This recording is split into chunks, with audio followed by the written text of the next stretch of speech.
It says we're live on the Facebook page. Hello, everyone. I am the brand ambassador for Ethical Flooring in North Vancouver. Kind of a little different. I am flying solo today, so I put a cute little frame up with a chair over here that I invite you to sit down as I'm going to be educating you today about my second favorite topic. I guess 2 weeks ago, I was chatting with Kevin, the owner of Ethical Floors, and we were talking about subfloor prep and how important subfloor prep is to a good job site installation, even whether it's the cleanliness of the substrate for a carpet install, the levelness of for a laminate or a hardwood floor install. Super duper important, of course, having that subfloor just right.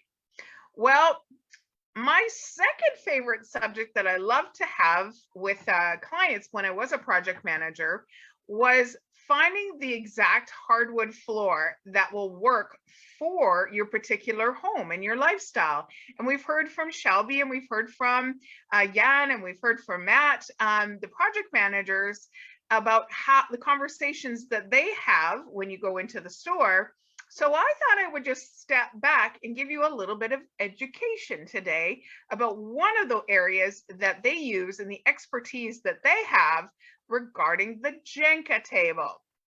The Jenga table is a test that they use to test the hardness of hardwood floor. So I'm just going to bring up one of our brands, Mirage Hardwood Floor. On their website, they've got a really good informational section.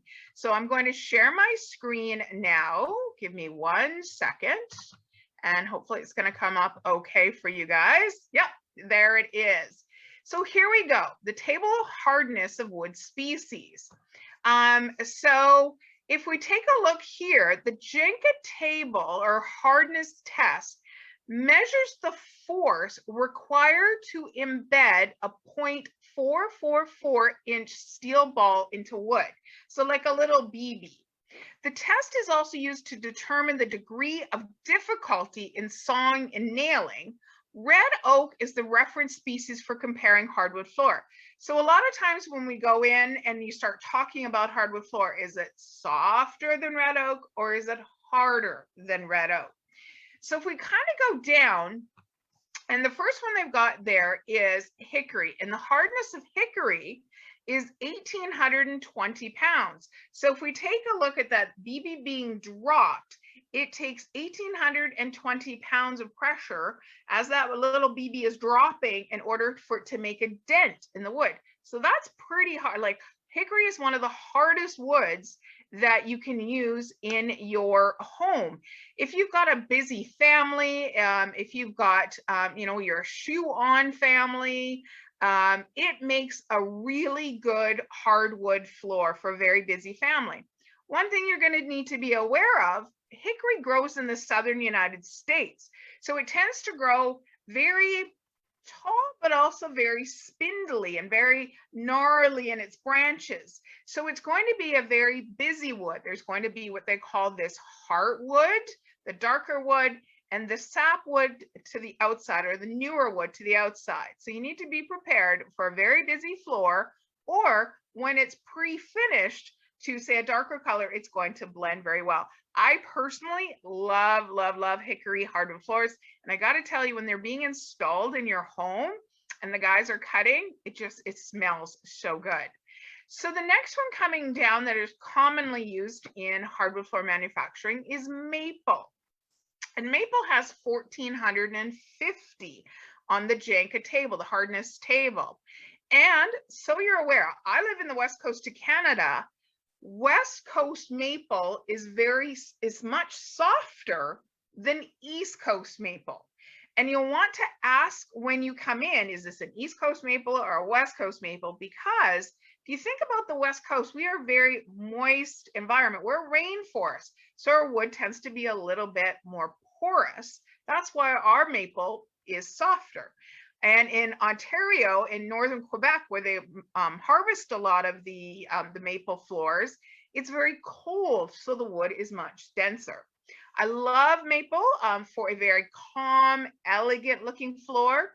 Maple is used a lot of times in gymnasium floors. So think about the wear and tear on a gymnasium floor.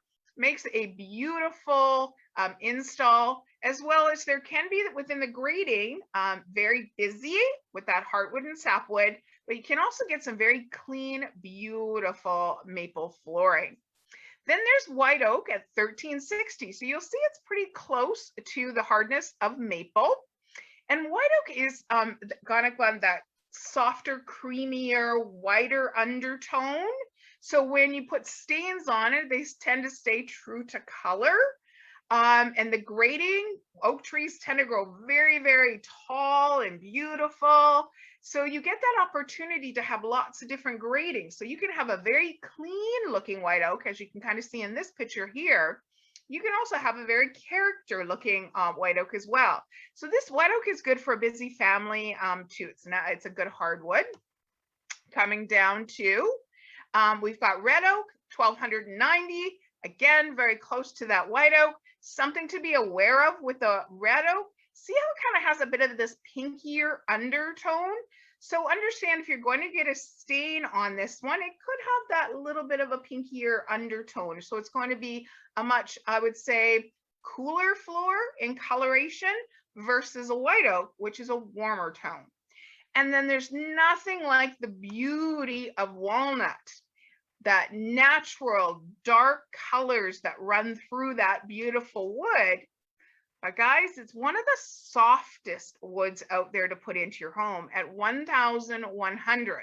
So if we go back up to here on the Mirage page, that hickory being 1,820, it's almost 50% softer than walnut.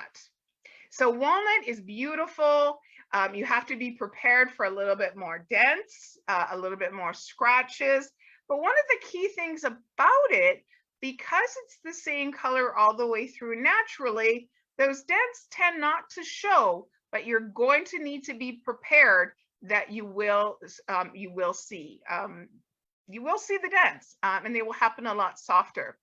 The nice thing about walnut is it tends to be, again, a very short but big wide tree. So you're going to get lots of good variation, lots of good color.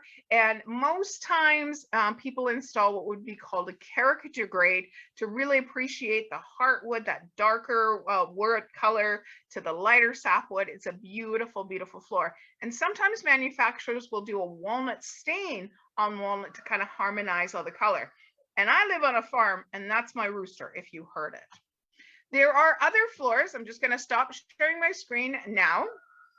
No, boy, that rooster is really going out there. There is Brazilian cherry. That is an exotic hardwood floor. It was used a lot about 10, 15 years ago. It's a very red looking floor. It's a very hard floor from the rainforest of Brazil.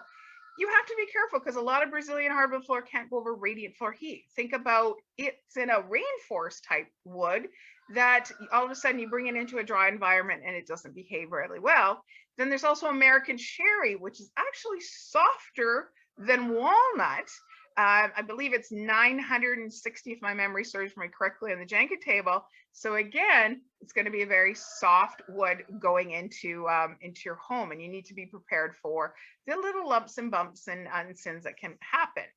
So there, guys, is a little bit about the Jenga table and picking the right density of wood to meet your lifestyle, then picking the grade, the color to go in and meet your decor is all part of choosing the right hardwood floor. So thank you so much for tuning in today. This is Jeanette, the brand ambassador for Ethical Flooring. Tune in next Wednesday at 2 o'clock, where we're talking to Kevin again in the showroom. Enjoy your day, everybody. Bye-bye.